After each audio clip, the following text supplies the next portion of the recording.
Ya, sí, ahí está grabando de nuevo. Ya. Y aprovecho que Vania acaba de levantar la mano para hacer una pregunta. ¿Ya? Sí, me confundí un poco en la parte A de la imagen cuando empezó a explicar la excitación de la ¿Ya? CFP y IFP, entonces no sé si podría explicar ese mecanismo de nuevo, porfa, porque Sí, no entendí claro. cómo partía eso para llegar a la disociación Perfecto. de la Sí, proteína. creo que entiendo la pregunta. Lo que tenemos, ¿verdad?, es un sistema recombinante que lo hacemos por ingeniería genética clásica. Entonces tenemos la subunidad alfa unida a CFP y la subunidad beta unida a IFP. La gracia de esta técnica de FRET es que uno puede utilizar la longitud de onda de emisión de una de las proteínas fluorescentes para excitar a la otra. ¿Ah? Entonces, excitamos con esta longitud de onda que solo excita a la CFP, pero esta emite, ¿no es cierto? Después que es excitada, emite a esta longitud de onda, 490, y esa es suficiente para excitar a la IFP, pero siempre y cuando esté en una cercanía de cierta cantidad de nanómetros. Si está muy lejos, no le va a llegar la fluorescencia a la CFP, no le llega. Entonces se ocupa esta idea para estudiar la interacción entre proteínas, la interacción, digamos, dinámica. Esta técnica sirve para eso. En este caso, cuando el sistema está en reposo, la emisión, excitamos con esta, que excita solo esta va a emitir y va a excitar a la IFP. Y lo que medimos es esta longitud de onda. Y esto es lo que tenemos en el gráfico aquí. Estamos midiendo solamente a 527 nanómetros y vemos que hay una cierta señal, ¿verdad?, que se está emitiendo que corresponde a la IFP. Cuando llega la señal que activa el receptor, ¿no es cierto? El receptor está inactivo aquí, llega la señal, se une al receptor, se produce entonces lo que mencionaba, que se separa, ¿verdad?, la subunidad alfa de la beta gamma. Y por eso cae la señal de IFP, cae, porque ya no le llega la fluorescencia que emite esta, ya no le llega. Entonces cae la señal amarilla, disminuye. Y eso ocurre, fíjense ustedes aquí en el gráfico, o sea, deben ser unos poquitos par de segundos. ¿Mm? ¿Quedó más claro? Sí, ahora sí, muchas gracias. Ok. Profesora, otra pregunta.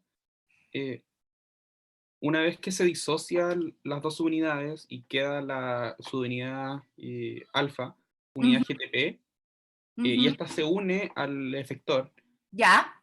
¿qué es lo que determina cuánto tiempo va a durar esa unión? ¿O cuánto tiempo se demora en hidrolizarse GTP? Ya. También es unos pocos segundos. Unos pocos, yo creo que menos que segundos. La unión al efector prácticamente, la unión al efector, porque todos estos son cambios conformacionales. Aquí tengo como el resto de la imagen, ¿no es cierto?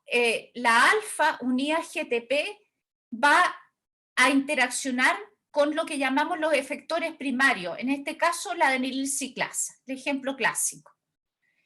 Esta sola unión que permite la activación de la adenilciclasa permite a su vez la hidrólisis del GTP en la subunidad alfa. Es casi en un simultáneo esto. Entonces es inducida la hidrólisis. Sí, vamos a ir sobre eso. Ustedes se acuerdan que las proteínas G hay de dos tipos, las triméricas y las monoméricas. No sé si lo vieron, ¿verdad? Las monoméricas para funcionar siempre necesitan el GEF y el GAP, ¿no? Que son los factores que te permiten, por un lado, unir al GTP y por el otro lado la hidrólisis.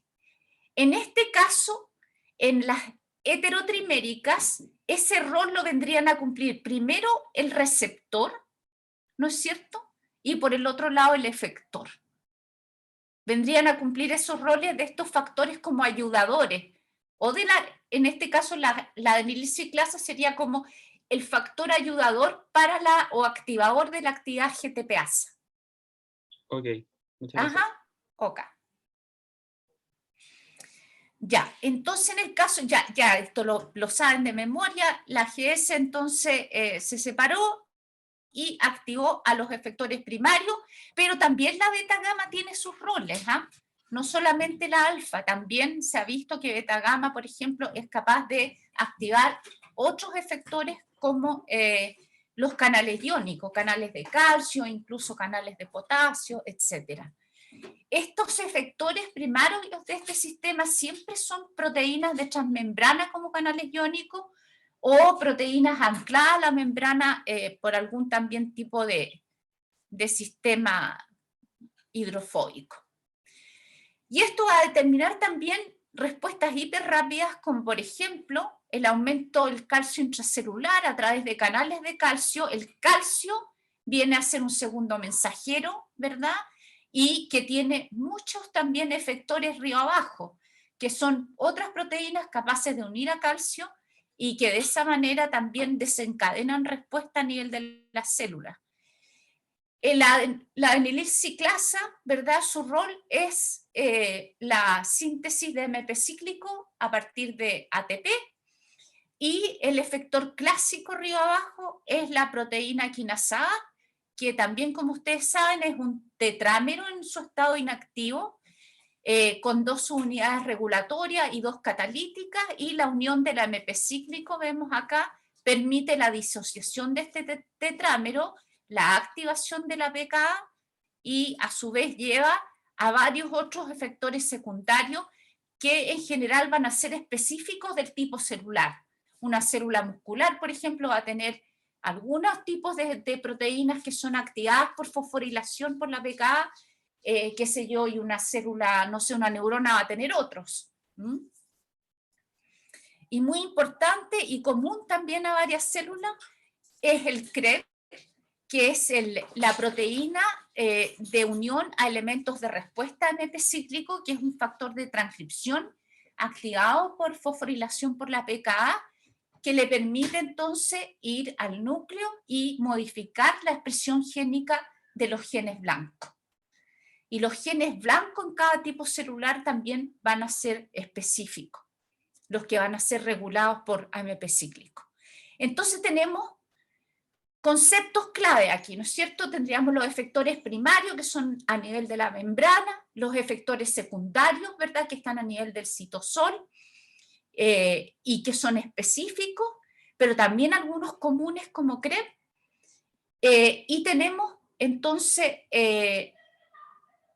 mensajeros secundarios, solubles en este caso, como el AMP cíclico. ¿Qué más?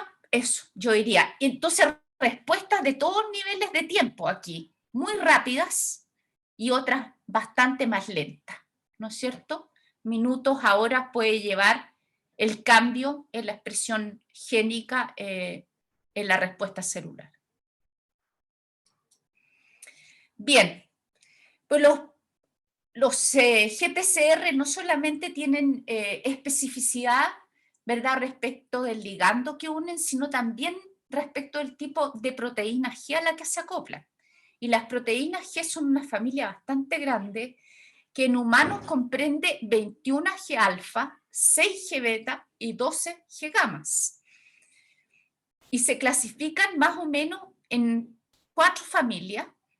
Y ustedes pueden ver ahí, la que vimos recién es la proteína GS, que lo clásico es que activa a la adenilciclasa y a veces a canales de calcio. La G-OLF, típica del sistema sensorial del olfato, ¿verdad? También activa la adenilciclasa. La G inhibitoria, que hace el efecto opuesto, inhibe a la adenilciclasa. Y beta gamma, por ejemplo, de la G inhibitoria puede activar canales de potasio que hiperpolarizan a las células, a las neuronas.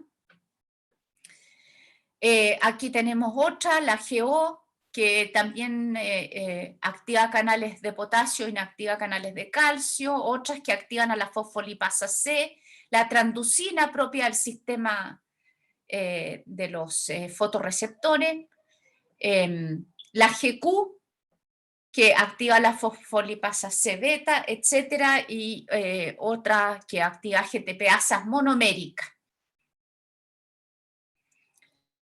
Entonces, el sistema es bastante más complicado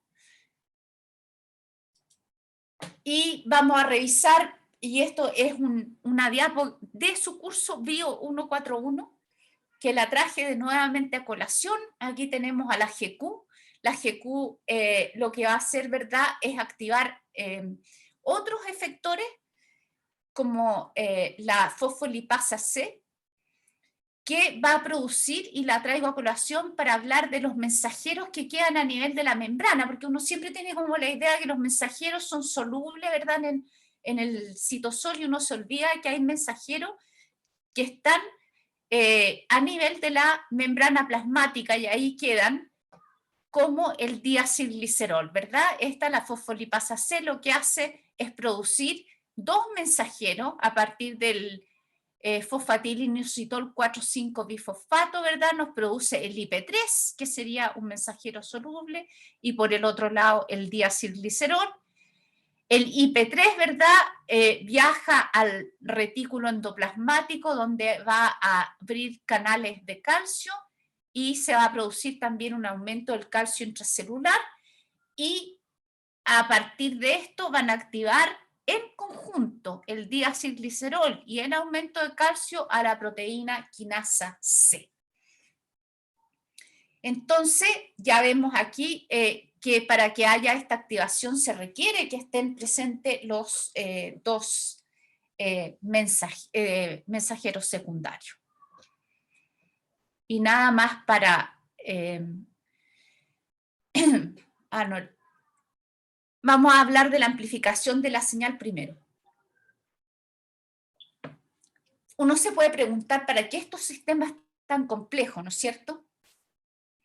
Pero los sistemas complejos con numerosas etapas permiten varias cosas, entre ellas la integración de las señales de la cual estábamos hablando previamente, ¿no es cierto? Cuando tenemos varias etapas, podemos tener otros sistemas señalizadores con los cuales esté conversando, que potencien una respuesta o que la antagonicen, ¿no es cierto? Si tenemos muchas etapas, eso es posible a muchos niveles. Pero otra de las características que tienen los sistemas de varias etapas es la amplificación de las señales. Como vemos en este ejemplo, que también lo tomé del libro Lodich, si comparamos a nivel molecular cómo se amplifica la señal para el receptor beta-adrenérgico. Los receptores en general GPCR están en un número de entre 100 y 1000 copias, o sea, son pocas copias las que hay a nivel de la membrana plasmática. Y tienen una altísima afinidad por sus ligandos, por ejemplo, la adrenalina, que más o menos en un sistema de estimulación para la producción de glucosa a partir de la glicogenólisis en el hígado, basta con un cambio que lleve a la adrenalina a 10 elevado a la menos 10 molar, o sea, estamos en el orden de nanomolar bajo. Eso es suficiente para activar un número de receptores a nivel de la membrana plasmática del hepatocito.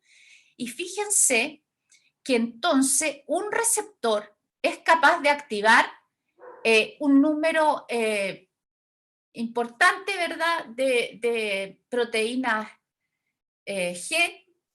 La proteína G sí, cada una va a activar o una adenilciclasa, pero la adenilciclasa va a ser capaz de producir en esta cascada estimulatoria alrededor de 2 millones de moléculas, que corresponde aproximadamente a 10 elevado a la menos 6 molar en una célula, lo que implica una amplificación de la señal de 4 órdenes de magnitud.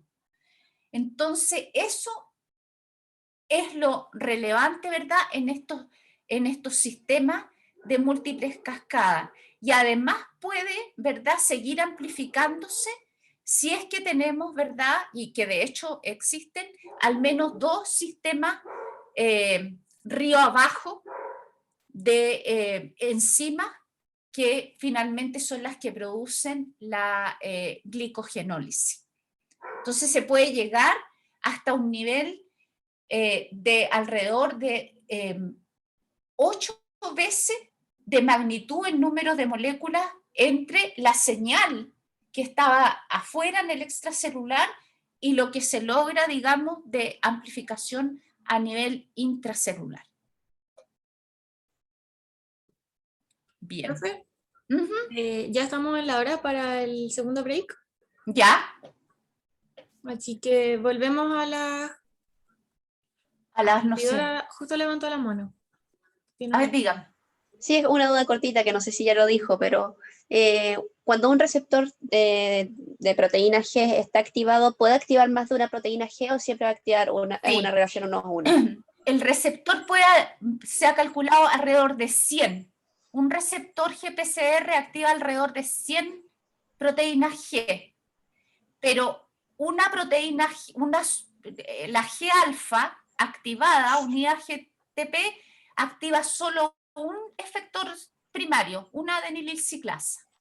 Y eso por lo que hablábamos de que ya la sola activación de la adenililciclasa hace que se hidrolice el GTP. ¿Mm? Sí, perfecto. Gracias. Poca. Ya, entonces volvemos, chicos, a las 4. Ya.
Ya, ¿continuamos? Sí, Ok. Entonces, ¿cómo se termina la acción? Existen numerosos mecanismos de retroalimentación negativa que permiten mantener la homeostasis, ¿verdad? Una señal para que se constituya como tal tiene que ser transitoria, ¿verdad? Para que permita volver a un estado de recepción de otras señales.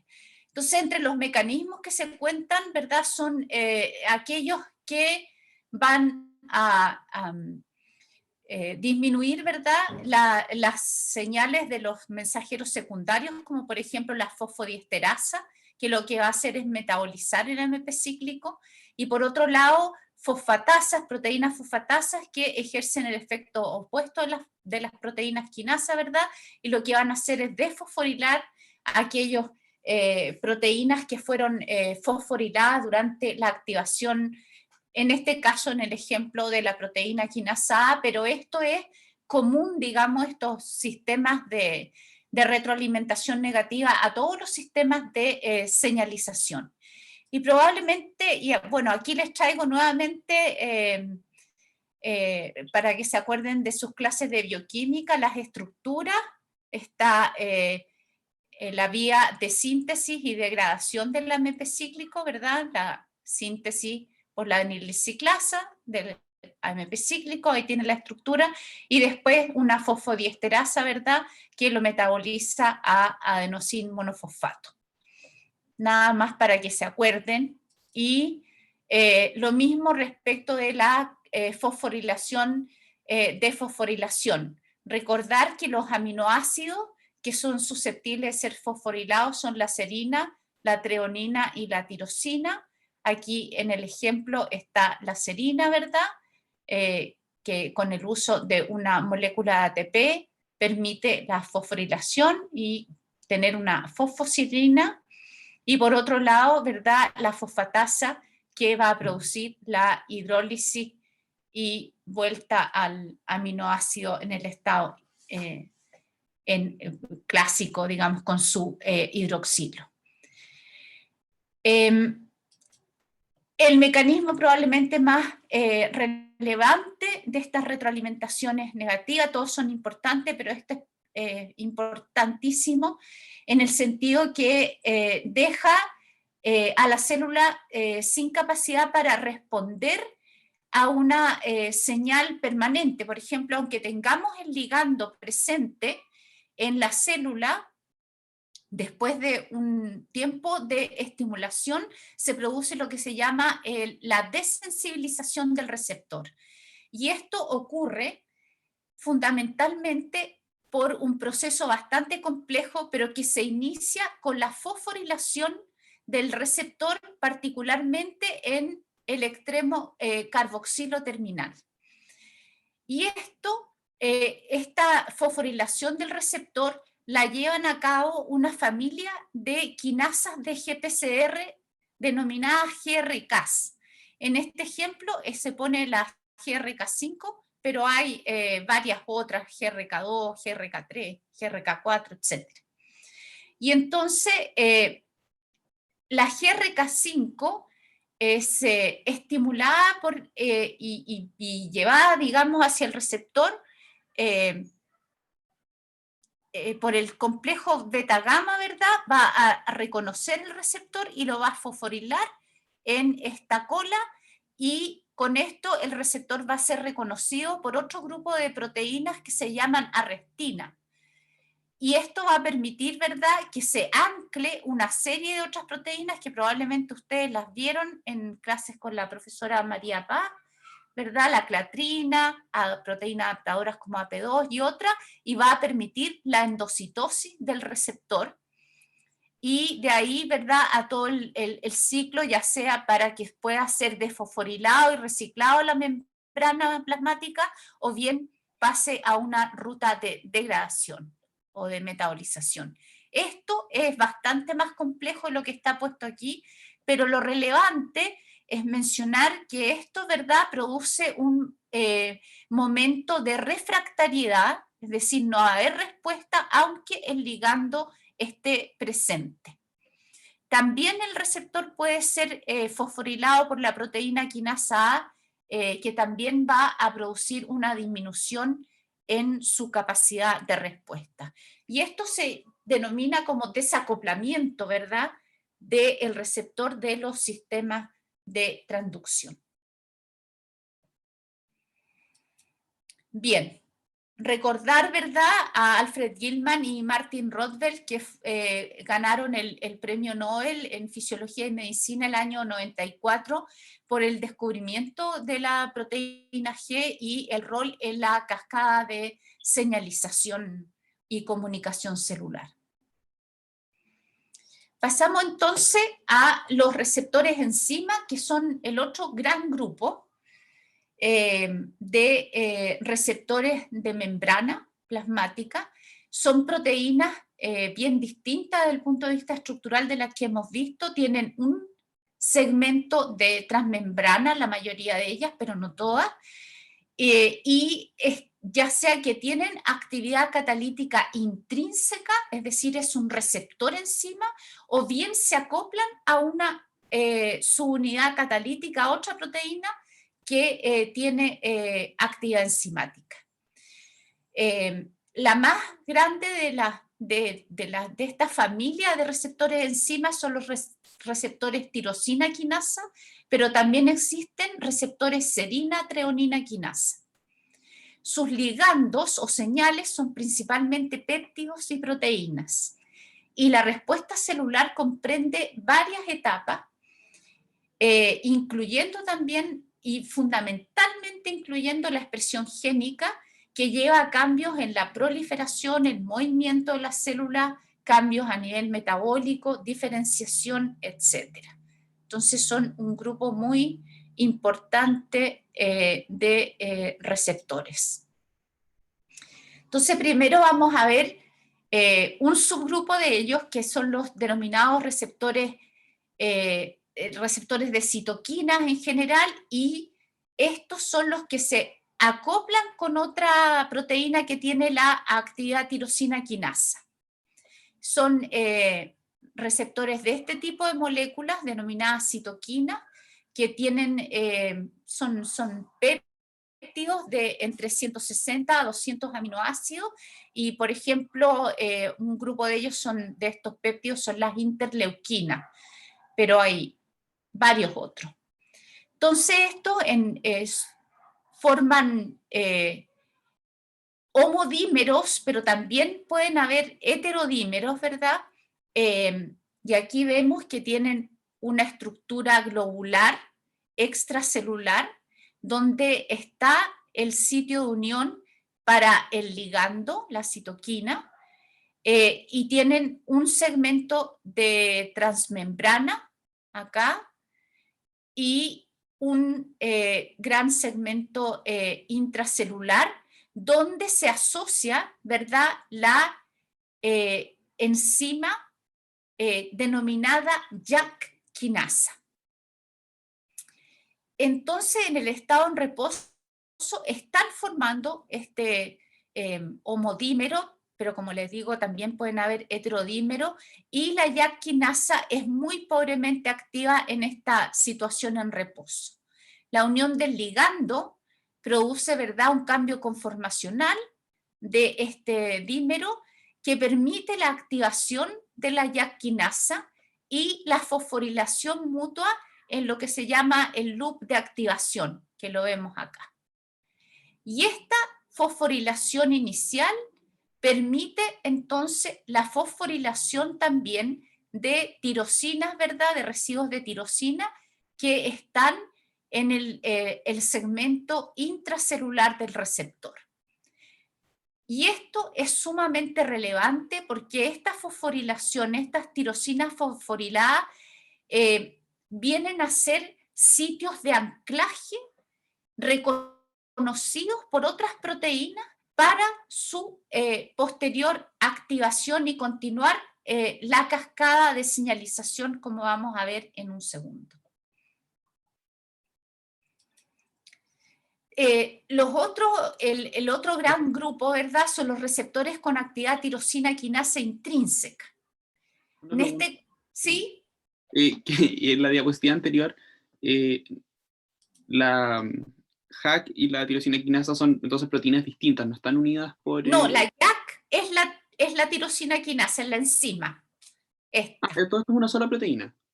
Esta es una proteína, Ujú. la verde, ¿no es cierto? Sería el receptor propiamente tal, y esta, la JAK quinasa, es otra, pero que está fuertemente asociada.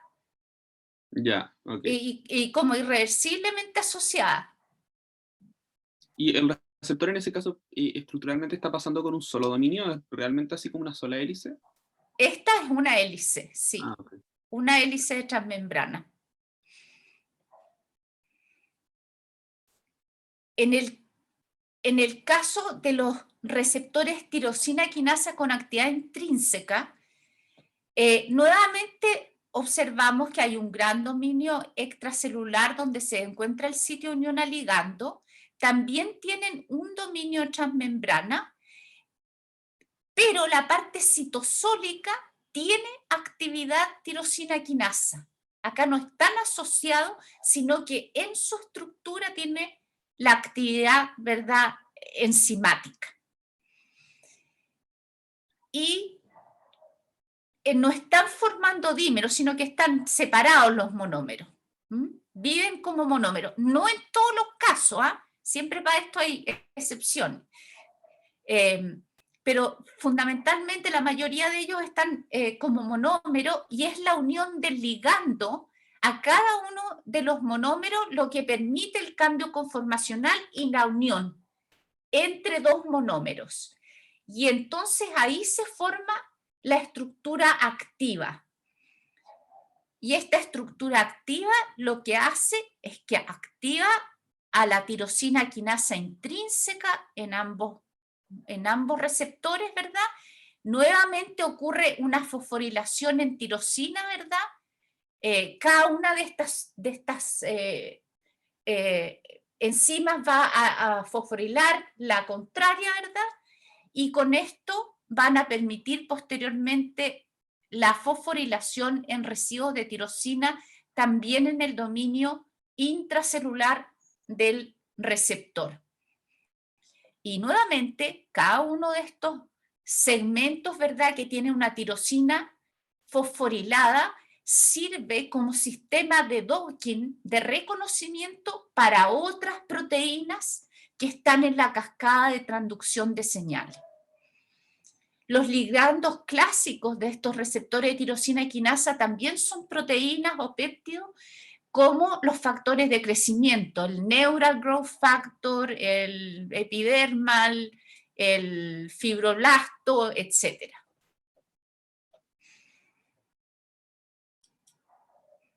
¿Y cuáles son estas cascadas de transducción? Aquí el sistema es altamente complejo y vamos a ver prácticamente uno solo de ellos.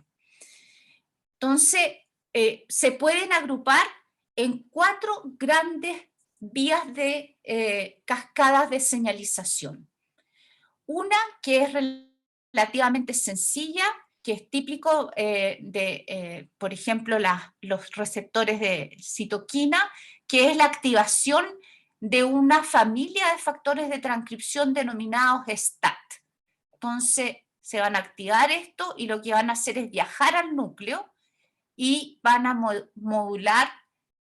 modificar la transcripción de algunos genes blancos. Otra vía, denominada GRB2 o SHC, es la que vamos a ver, que es bastante común a la mayoría de los receptores tirosina quinasa, que tienen río abajo RAS y MAP quinasa, y se le conoce también como la vía de la MAP quinasa, cuya resultante también va a ser la activación o la represión de genes blancos. Pero también estos receptores quinasa son capaces de activar enzimas como la fosfolipasa C y aumentar, por ejemplo, los niveles de calcio intracelular, y entonces van a modificar también algunas vías metabólicas propias de la célula, pero también una de las resultantes es el cambio de la transcripción de genes río abajo. Y otra es la fosfatidilinositol 3 quinasa, que va a activar a otro tipo de proteína quinasa denominada B y también va a hacer modificaciones a nivel de otras proteínas en la célula, pero también va a cambiar la tasa de transcripción de genes blancos. Como pueden ver ustedes, todos los sistemas de transcripción tienen la posibilidad, ¿verdad?, de modificar la expresión génica y ello es claro, digamos, respecto de los procesos celulares en los cuales están involucrados, como por ejemplo el crecimiento, la diferenciación celular, la proliferación, etc.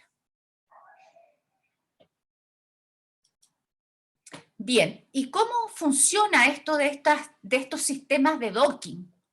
Lo que vemos aquí es otro ejemplo de otro receptor, ¿verdad? Este es el factor de crecimiento derivado de plaqueta.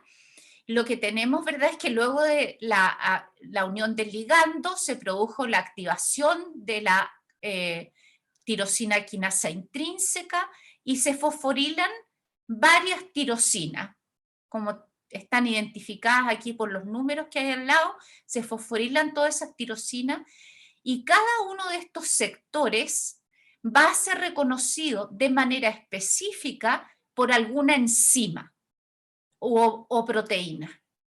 Por ejemplo, este sector de aquí, que tiene estas tirosinas fosforiladas, va a ser específicamente reconocido por la fosfolipasa C-gamma.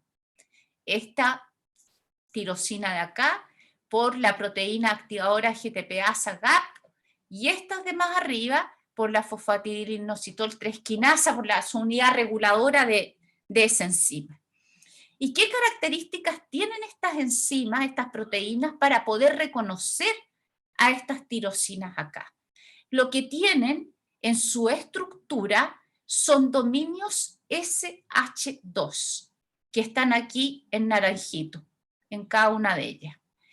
Y esos dominios SH2, y se denominan así por homología al factor SRC2, reconocen de manera específica. Es decir, aunque todos ellos estructuralmente semejan un dominio o son un dominio SH2, no son idénticos entre sí. O sea, tienen secuencias que se denominan conservadas y son parecidas entre ellos, pero tienen la particularidad de reconocer de manera específica este y no este sector, ¿no es cierto? Aquí la fosfolipasa C-gamma, que tiene esta estructura, va a reconocer este dominio. Esta de acá, que tiene esta estructura, va a reconocer este dominio. Entonces son dominios de reconocimiento y al reconocerlo se van a activar a su vez y van a poder seguir la cascada de señalización. Entonces, no solamente enzimas como las que les menciono acá, sino también proteínas adaptadoras. Existen proteínas sin actividad actividad enzimática, sino que solamente funcionan como adaptadores que también van a ir a reconocer estas secuencias. Y por supuesto la tirosina fosforilada, para ser reconocida de manera específica, no solamente importa que esté fosforilada, sino que la secuencia de los aminoácidos alrededor de esa tirosina también van a jugar un rol en el reconocimiento, ¿verdad?, por el dominio particular SH2 de la enzima que lo reconoce. Bien. Y finalmente vamos a ver esta vía de las RAS-MAP quinasas, que es común a casi todos los receptores tirosina quinasa y receptores de citoquinas. La proteína RAS pertenece a la gran familia de GTPasas monoméricas de las que hablábamos hace un rato, ¿no es cierto? Y que funcionan como verdaderos interruptores de señalización. Y para volver a recordar, estas proteínas monoméricas lo que hacen, al igual que las heterotriméricas, es intercambiar en su estado inactivo, ¿verdad? Están unidas a GDP y cuando se activan lo que hacen es intercambiar el GDP por GTP, pero en el caso de las monoméricas, para hacer este proceso, requieren de un factor que se denomina factor intercambiador del nucleótido de guanina. Entonces, esta va a permitir que esta proteína G monomérica haga este intercambio. Y por el otro lado, para que esta proteína G monomérica hidrolice el GTP y vuelva a su estado de reposo, requiere otro factor denominado GAP por activador de la actividad GTPasa. Entonces, estas proteínas RAS son muy importantes en la vía de señalización de los receptores de esta familia receptores enzima. Y nuevamente volvemos al receptor de eje-eje, que ya lo habíamos visto, ¿verdad? La unión del ligando, produce el cambio conformacional que activa la actividad tirosina quinasa, ¿verdad? Se fosforila el sistema. Y entonces, ¿qué va a pasar aquí? Viene una de estas proteínas adaptadoras que tiene estos dominios SH2 y entonces va a reconocer de manera particular un sector donde está una fosfotirosina, ¿verdad? Lo va a reconocer ahí y va a armar junto al factor SOS, que es un GEF, es decir, es un factor que permite el intercambio del núcleo del GDP en esta proteína que es RAS. Entonces se acopla todo este sistema aquí y vean ustedes que hay otro dominio interesante aquí que nos están haciendo hincapié, dando la importancia, que es un dominio SH3, que permite la interacción específica entre la proteína adaptadora y esta proteína SOS, que es el GEF, que va a permitir, lo vamos a ver enseguida, el intercambio, ¿verdad?, de GDP por GTP. Entonces se arma todo este asunto y RAS entonces ahora queda activo. En el momento que hace el intercambio, se suelta, ¿verdad?, de todo este complejo. Y viene la señalización río abajo. ¿Qué es lo que hace RAS? RAS lo que hace ahora es activar a una serina treonina quinasa llamada RAF. Y esta existe en un estado inactivo dentro de la célula. Lo vemos acá, en que está acoplado a otra proteína, o sea, está fosforilado por este lado y por este, y permite estar unido a esta proteína 1433, ¿verdad?, en un estado inactivo. O sea, su actividad quinasa es prácticamente nula. Cuando RAS está en la conformación activa unida a GTP, puede interaccionar con esta estructura, ¿verdad?, y permite la activación de RAF. RAF, al ser activado, entonces, se suelta de la proteína RAS y permite a su vez la activación de otra quinasa denominada MEC, que está acá, ¿no es cierto? Y esta activación en realidad es una fosforilación, como la vemos en este caso, y MEC a su vez es una tirosina y también serina treonina quinasa que va a activar a otra de esta cascada que es la MAP quinasa. Y esta activación nuevamente es una fosforilación. Y esta es finalmente la que se trasloca al núcleo, ¿verdad?, y activa muchos factores de transcripción y va a hacer todo el cambio, ¿verdad?, en expresión génica que va a ser específico para el tipo celular donde este sistema se activa. Esta vía de transducción, que uno la ve así como terriblemente complicada, llena de pasos, en realidad es una de las más universales en el sistema de señalización de este tipo de receptores, pero tengan en mente que no es la única. Es bastante universal, pero no es la única. Y cada una de ellas, por ejemplo, puede tener también otros efectores. ¿Qué importancia tiene esta vía? Es una vía Además, como les decía, universal, desde el punto de vista clínico, se ha visto que tiene un rol preponderante en el cáncer. Por ejemplo, vemos aquí, se me olvidó poner la referencia, pero es una revisión relativamente reciente, y vean ustedes que desde el punto de vista del receptor, por ejemplo, el receptor del EGF, en los cánceres de colorectales entre un 27 y un 77% presentan sobreexpresión del receptor. Algo similar en cáncer de páncreas, en cáncer de pulmón de células no pequeñas. De la vía de transducción, por ejemplo, las mutaciones en RAS se han observado en casi un 90% de los cánceres pancreáticos, en cáncer de tiroides y en cáncer de colon alrededor de un 50%, también se ha visto en cáncer de pulmón, y también RAF, mutaciones en RAF están asociadas a melanoma, a cáncer también de tiroides y algunos cánceres de colon.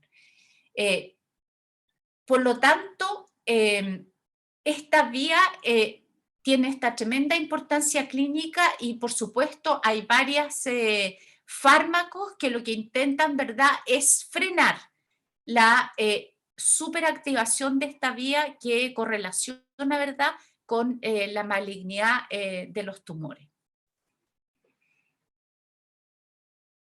Profe, ¿Sí? disculpe, me quedé con una duda con la diapo anterior a esta, por favor. Sí. Acá cuando la MAP kinasa se trasloca al núcleo para, al parecer dijo, activar el factor de transcripción. Sí, Ya, sería también hay una activación por fosforilación, ¿verdad? sí. Ya, perfecto. Y lo otro es que con la siguiente diapo, la que estábamos viendo recién, es que cuando, por ejemplo, acá le aparece un asterisco al receptor, es porque tiene como al EGFR, tiene un asterisco, es porque... El asterisco es por mutados en Ah, cánceres humanos, estos dos. ya, ya, ya. O sea, Ya, si tú te perfecto. fijas, las mutaciones, ¿qué pasa con esta vía y los cánceres? Se ha visto que está como automáticamente activada o permanentemente activada en numerosos cánceres. En algunos casos, esta superactivación, por ejemplo, también si tú ves aquí hay otro asterisco. Sí, por eso le preguntaba. Sí, Sí. porque aquí lo que nos está mostrando esto es que este sistema también se retroalimenta a sí mismo.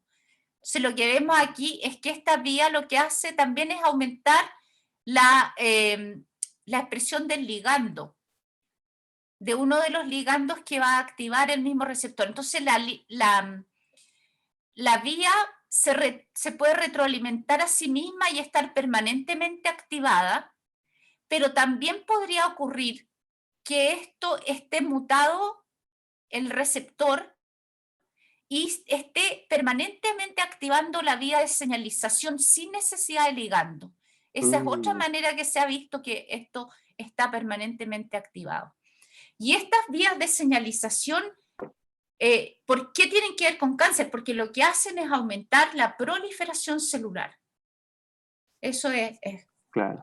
Y aquí ven otro nombre, pero es la misma vía. ERK o MAP kinasa se usan indistintamente. Claro, eso también le iba a preguntar. Por ERK. Ya, perfecto. Muchas Sí, yo gracias, creo que les había puesto acá, MAP o ERK. Sí. Claro. Muchas gracias, profe. OK. Bien, pero también existen, digamos, en la situación fisiológica, estos receptores tirosina quinasa también son endocitados, y lo que les traigo aquí es alguna evidencia de ello. A la izquierda tenemos imágenes de microscopía electrónica para el EGFR, el receptor del factor de crecimiento epidermal, ¿verdad?, en algún tipo celular, y en el tiempo, 0 minutos, 2 minutos y 4 minutos, y se puede ver que primero se observa, nos muestran que está a nivel de la membrana plasmática, luego se observa, ¿verdad?, en vesículas, al interior de la célula y finalmente a nivel de los endosomas. Entonces hay una respuesta también rápida de retroalimentación negativa que permite la endocitosis de los receptores. Y esto también se puede corroborar en este experimento donde tenemos un Western blot, en que hubo una preparación, ¿verdad?, por centrifugación diferencial de los distintos sistemas membranosos de las células. Por un lado, del 1 al 4, aquí en los carriles 1 a 4 tenemos la membrana plasmática, y de los carriles 5, 6, 7 tenemos endosoma, y lo que tenemos, ¿verdad?, es lo que se observa en el tiempo, en minutos. Y lo que vemos aquí es que al tiempo cero tenemos el receptor de jefe fundamentalmente a nivel de la membrana plasmática, pero rápidamente disminuye, y mientras disminuye a nivel de la membrana plasmática vemos que va aumentando a nivel del endosoma. Es decir, tal como mirábamos para los receptores GPCR, también los RTK se endocitan, ¿verdad?, como mecanismo de retroalimentación y término de la señalización.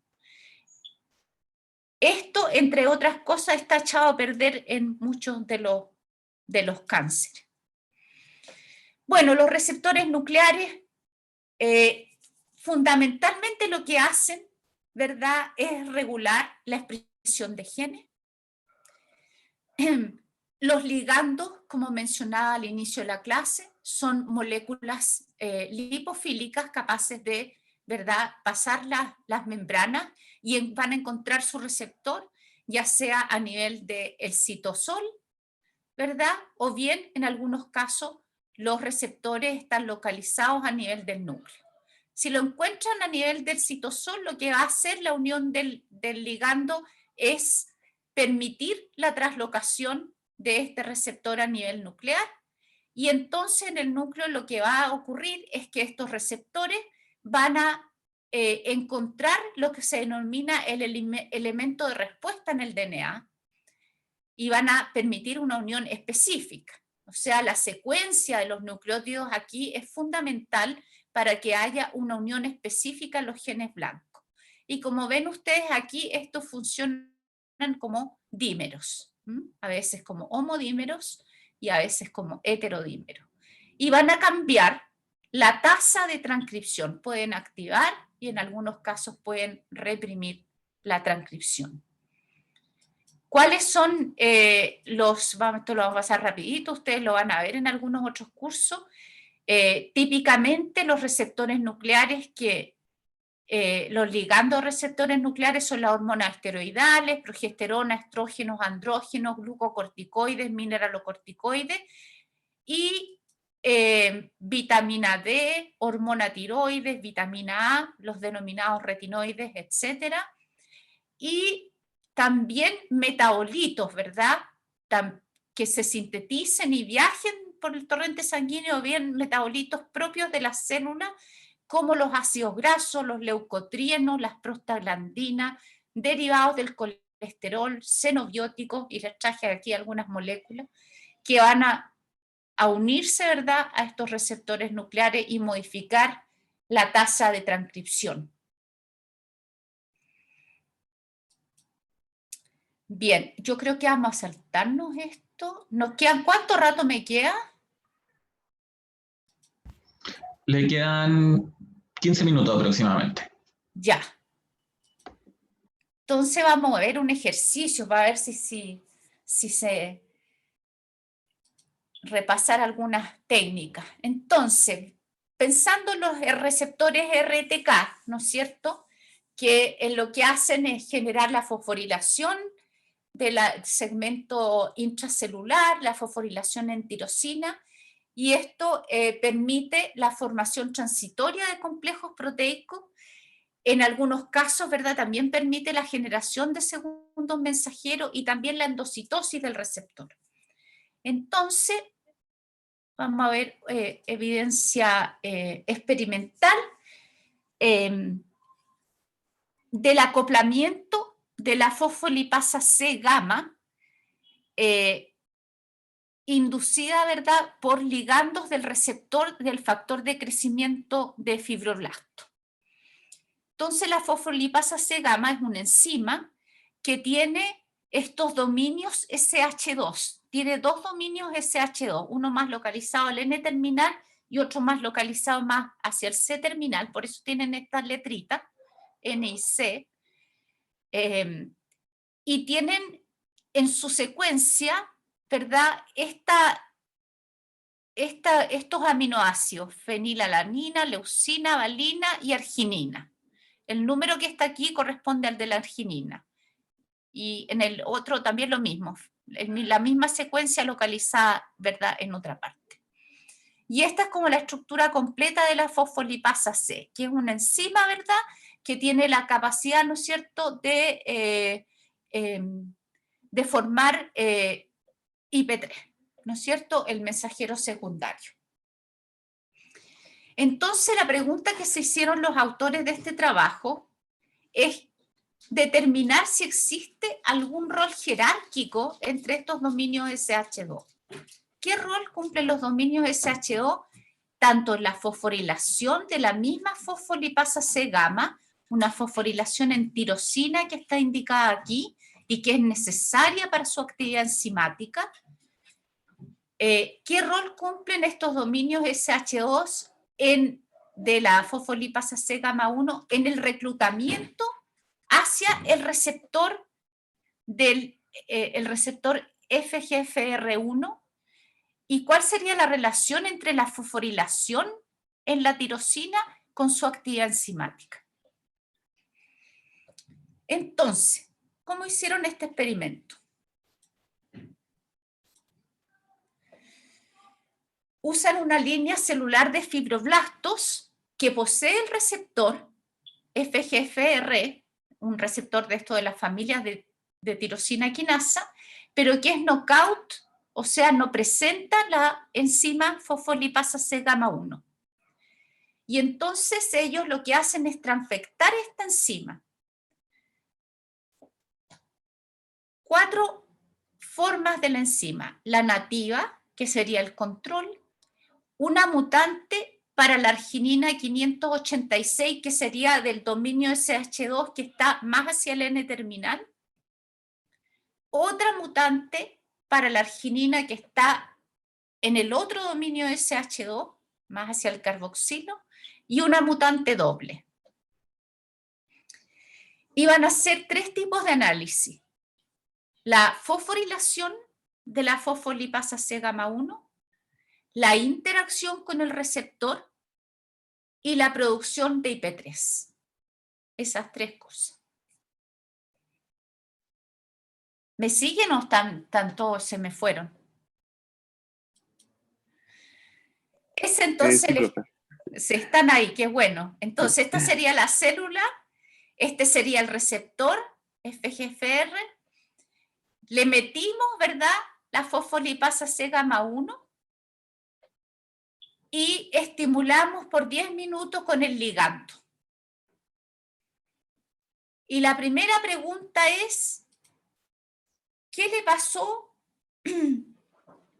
a la fosfolipasa C gamma 1 en cuanto a su cantidad y en cuanto a su fosforilación en esta tirosina clave, la 783?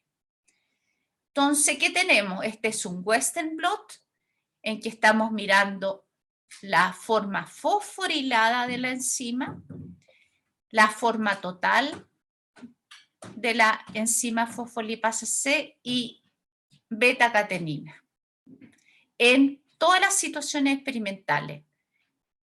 Control, es decir, no transfectamos la enzima. El 1, que es la nativa, sería el control positivo. La mutante de uno de los dominios, la mutante del otro de los dominios y la doble mutante. ¿Qué pasó, jóvenes?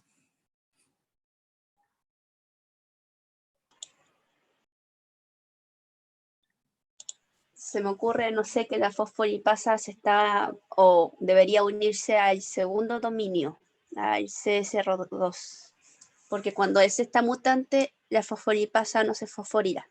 Entonces depende de ese dominio funcional para que se fosforile. ¿De cuál me dijiste depende del? CSR2. A ver, pero... Ah, ya. Porque aquí, dices tú, no vemos la fosforilación, ¿no es cierto? Ya. Súper bien, ¿no es cierto? Pero eso es un corolario, es una propuesta a partir del resultado. Cuando yo les pido que me describan, me tienen que describir. Entonces, lo primero decir que todas las fosfolipasas C, da lo mismo si están mutados uno u otro, se expresan aproximadamente en la misma cantidad, o vemos los mismos niveles de proteína. Eso es un control que ustedes siempre tienen que hacer, porque una mutación podría cambiarles, ¿verdad? Lo que se llama la vida media o la tasa de síntesis, algo le podría pasar. Se puede degradar más rápido, más lento, no sé. Entonces, eso se expresan todas más o menos en cantidades equivalentes. Y en segundo lugar, lo que observamos es que la tirosina fosforilada solo se observa en la nativa, acá, ¿verdad? Y solo se observa cuando agregamos el agonista, nótese, del receptor. Observa aquí, en los signos más. Y cuando se muta, como bien dice la compañera, el dominio que está hacia el carboxilo, no hay fosforilación. ¿Y cómo podemos tener un anticuerpo que reconozca una proteína, un segmento fosforilado?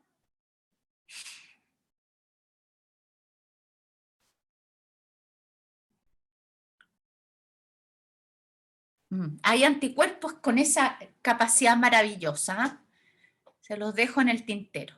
Entonces la compañera nos sugiere que este sería el dominio importante para la interacción, ¿no es cierto?, de la fosfolipasa C-gamma con el receptor acá.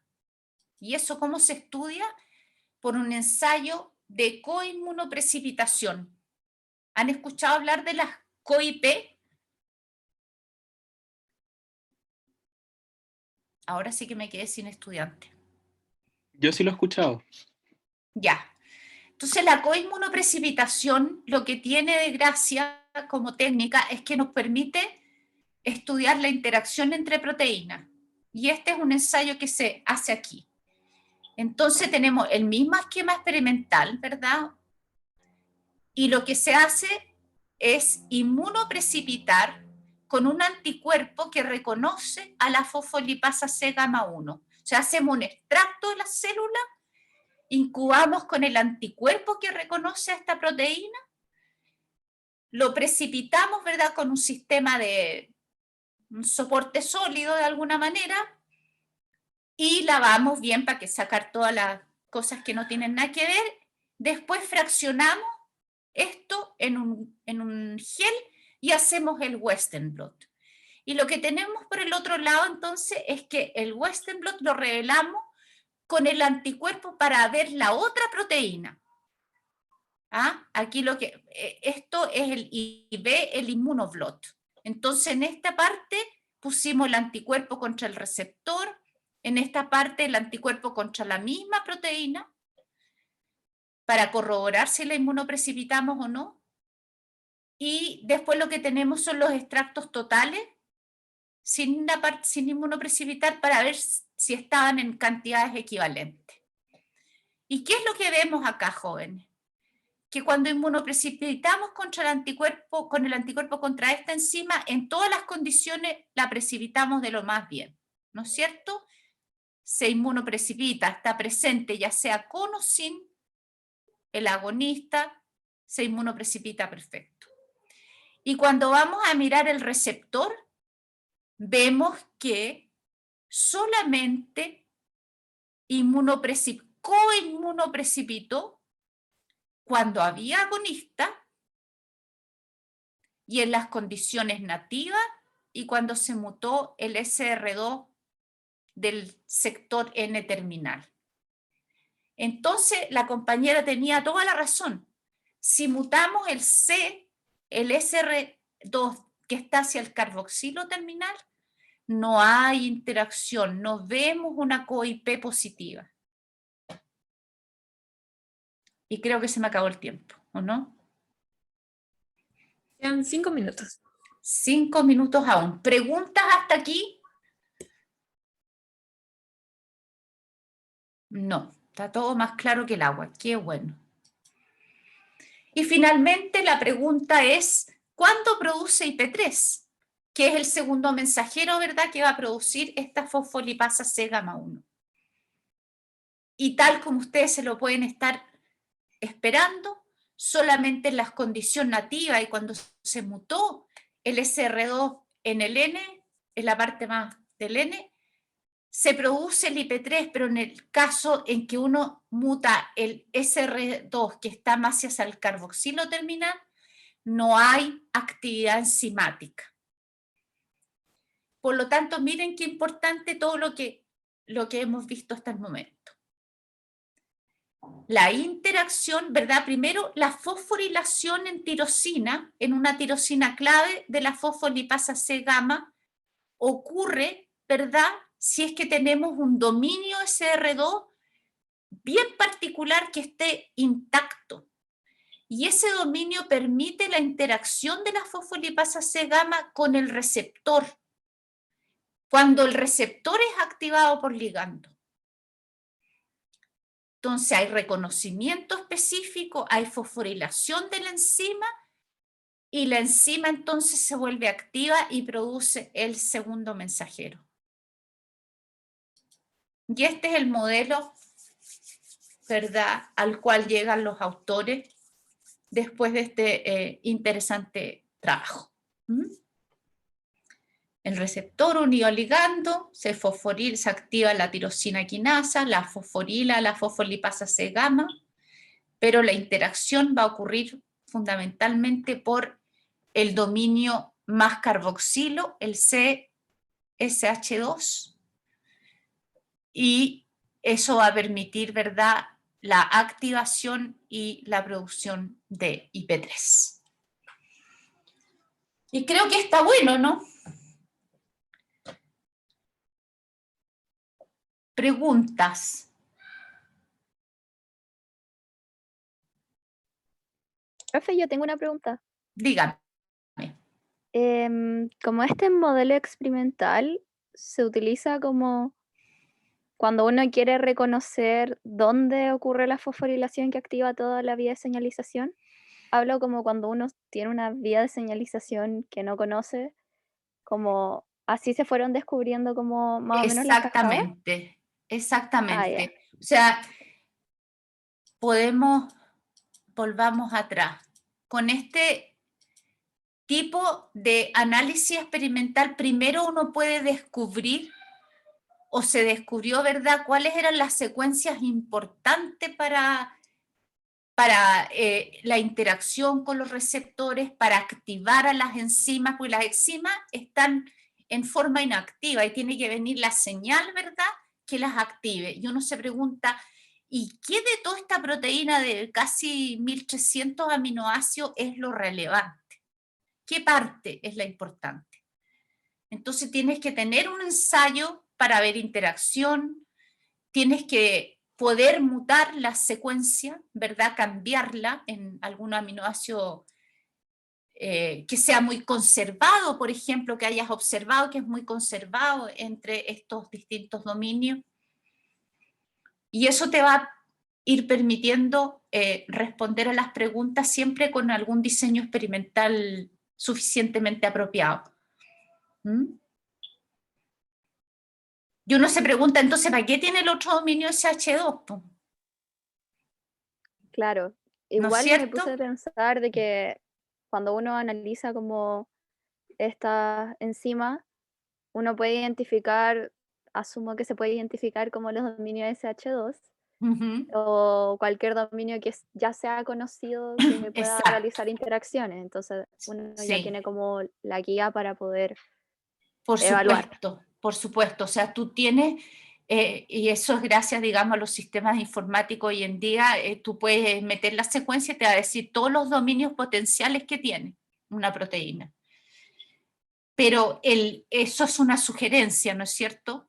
El que tengan una secuencia que tiene algunos aminoácidos muy conservados es una sugerencia de que ese es un motivo X, SH2, por ejemplo. Pero tienes que comprobarlo, porque como ya ves tú, aunque tenga dos dominios que prácticamente tienen esa secuencia que es idéntica en ambos, solo uno de ellos relevante es la activación por este receptor. ¿Mm? A lo mejor el otro es relevante en otro contexto, porque las proteínas, ¿verdad?, de las cascadas de señalización son comunes a muchas cascadas de señalización y de muchos receptores. Entonces esto te dice también de cierta especificidad que se va dando, ¿verdad?, en estas redes, que son harto complicadas. Claro, muchas gracias, profe. Bien. Profe, Dígame.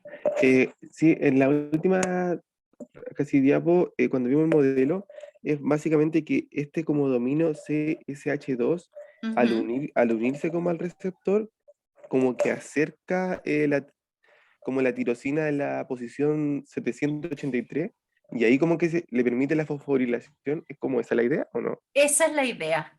Porque sí, o sea, este dominio sería el importante, ¿verdad?, para la interacción, ¿no es cierto? Porque nos muestran que es necesario para que interaccionen, pero nos muestran también que es necesario para que se fosforile esa tirosina tan importante en la fosfolipasa C-gamma. O sea, esto es lo que nos dice, por este lado, por esta parte, este monómero interacciona aquí, y el otro monómero la fosforila, ¿no es cierto? El otro monómero la fosforila. Y esa es una manera que tienen de trabajar estos receptores, que son dímeros, ¿no? Son dímeros. Entonces, por un lado puede interaccionar y por el otro se puede fosforilar, pero podría ser que ambos, no sé, pues que hubiera una cosa también aquí mismo, ocurriera todo. Claro, perfecto. Profe. Diga. ¿Y podríamos ver quizás la siguiente diapo? Quizá así como esa. Sí, es que me llama la atención. Quizá un resumen pequeño, no sé. Es muy entretenido esto del quorum sensing, pero estamos hablando de bacterias. Sí. Yo dije, si alcanzamos, lo veo. Las bacterias, uno cree que funcionan de verdad como entidades solas, ¿no es cierto? Como que se bastan a sí mismas y viven sin conversar con las demás. No, señor. Las bacterias tienen la capacidad de censar la densidad de población, no solamente por un tema de sobrevivencia, sino que también porque pueden cambiar de funcionar como entidades individuales a funcionar como casi como un tejido. Y eso se llama quorum sensing. Y entonces, ¿cómo se hace esto? Las bacterias secretan algunas señales, una señal química. Y distintas bacterias emiten distintas señales químicas al medio que las rodea. Entonces, cuando hay un suficiente número de bacterias, la señal se concentra. Y eso genera una señal al interior de la misma bacteria. O sea, se tiene que alcanzar una concentración óptima, como se muestra aquí. Y al alcanzar esa concentración, la señal va a entrar a la bacteria y va a activar una vía de señalización que le permite, por ejemplo, trabajar como un tejido, lo que se llama films. Forman otro tipo de estructura y forman un biofilm. O pueden volverse más infectivas, o pueden emitir luz, como en este ejemplo. Entonces, lo que hace la señal, ves tú, pasa un factor que está en reposo a un factor activo. El factor activo funciona como factor de transcripción y lo que va a hacer es sintetizar una proteína que emite luz. Y eso yo creo que se los puse ahí en el ejemplo. es un sistema de simbiosis entre un pulpo, parece, no me acuerdo bien, creo que es un pulpo, y unas bacterias. Entonces, esas bacterias viven como debajo de las aletas, no sé, de este pulpo, o en alguna parte, y en la noche alcanzan la densidad suficiente, emiten luz, y de esa manera este animal marino, que ya no me acuerdo lo que era, no produce una sombra, y entonces puede evadir a sus depredadores. Y después en el día, este animal marino de alguna manera se limpia esta parte, o no sé, se sacude, y las bacterias entonces decrecen en cantidad y por lo tanto se apaga la luz. Y se empiezan a reproducir las bacterias de nuevo hasta que alcanzan esta densidad que justo ocurre en la noche, y entonces vuelven a emitir luz, y eso le permite al animal marino evadir al depredador. Entonces, la comunicación no es privativa, ¿verdad?, de los eucariontes complicados, sino que también las bacterias tienen unos sistemas de comunicación súper sofisticados, incluso pueden saber algunas por el tipo de molécula que emiten si son de otra especie, de una especie distinta. Entretenidísimo, ¿eh? Pero no es mi área para nada, pues yo lo puse porque por si acá alcanzábamos a verlo. Sí, no, pero es muy interesante, profe. Sí. Sí, así que muchas gracias. Ok. Profe, ya estamos joven. pasados en la hora, así que... Estamos súper pasados, pues reclaman ustedes mismos. Bien. Profe, ¿puedo Dígame. hacer una última pregunta que si quieren no graben, no importa? Sí. Es sobre como el tratamiento con exosomas, como de enfermedades, que lo mencionó y dijo que no quería entrarse en el tema. Que le pregunté igual a Rodrigo, pero ¿cuál es la diferencia entre un liposoma y un exosoma? Porque yo conozco una investigación de un conocido que era como de angiotensinas dentro de liposomas para poder hacer un tratamiento como contra enfermedades cardiovasculares, que me acuerdo, si no me equivoco, era como cuando el corazón crece mucho, mucho, mucho. Ya. Entonces, los liposomas son como membranas artificiales que uno puede hacer al nivel del laboratorio, ¿no es cierto? Y de hecho hay mucho conocimiento al respecto desde hace mucho tiempo, cuando que empezaron estos métodos para meterle DNA a las células. Entonces, por ejemplo, se han formado micelas, tipo de capas con un tipo de lípido nomás, una monocapa, bicapas. Entonces se han ido formando y hay toda una metodología para generar este tipo de estructuras que son hechas como a medida en los laboratorios. Se puede formar también los liposomas. La gracia de los exosomas es que tienen toda esta cantidad de proteínas de membrana,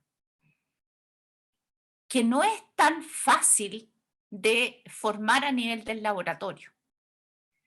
Entonces, como se forman a nivel de las células, lo que tienes tú es una cantidad de proteínas bien importante para que otras células las reconozcan incluso de manera específica. Entonces, eso es lo que hay que tratar de emular. Las proteínas de membrana plasmática no es llegar y tenerlas. De hecho, la cristalización ha demorado montones, a pesar de que hoy en día ya hay bastantes técnicas, pero purificarla es un lío porque tenéis que tratarlos con detergente, las membranas nunca están en mucha cantidad. Entonces, de alguna manera uno debería tratar de recrear un sistema en el laboratorio en el cual tú pudieras generar estos exosomas a tu pinta, pero con esas proteínitas de membrana que tú necesitas, que lo van a lograr. Entonces, igual un exosoma es mucho más fácil, como no va a producir una respuesta inmune en el cuerpo, como podría hacerlo el liposoma. Por ejemplo. Pero el liposoma tampoco tiene tan, digamos, si se puede evadir la respuesta inmune, porque la gracia es que como es un liposoma, no tienes como antígenos en la membrana también de que pueda producir, pero te llega a todos lados. ¿Cómo lo haces para que sea bien específico? Es complejo. Y la otra metodología fundamental hoy en día es la nanopartícula. Que si toman mi curso de farmacología, después les cuento de qué se trata. Estoy haciendo propaganda.